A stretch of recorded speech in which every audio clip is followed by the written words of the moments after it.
Okay, so initially this reel slash TikTok was supposed to be more of a conversation, if you will. But upon how the Lord gave this to me in prayer, I gotta read it to y'all verbatim, or else I might not communicate it to the best of my ability. So I'm gonna read it verbatim. Y'all bear with me. I'm gonna read it. All right, so what he gave me is, you must forget the former and decide not to dwell in the past if you actively believe and are seeking to become a new creature in Christ Jesus. If the goal is to behold your new nature, the past shall only be used as a reference point and not a space to reside.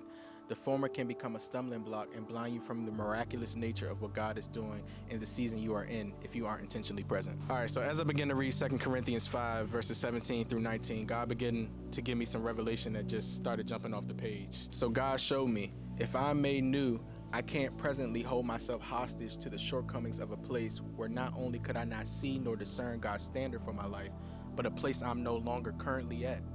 A different me was at work then and has been reconciled through Christ. Belief in Jesus, his power, and acceptance of who he says I am, a new creature, will help release you from the yoke of gripping bondage the enemy was tricking me with. It was an attempt to steal my sight. Isaiah 43:19 says, "Listen carefully, I'm about to do a new thing. Now will it spring forth? Will you be aware of it?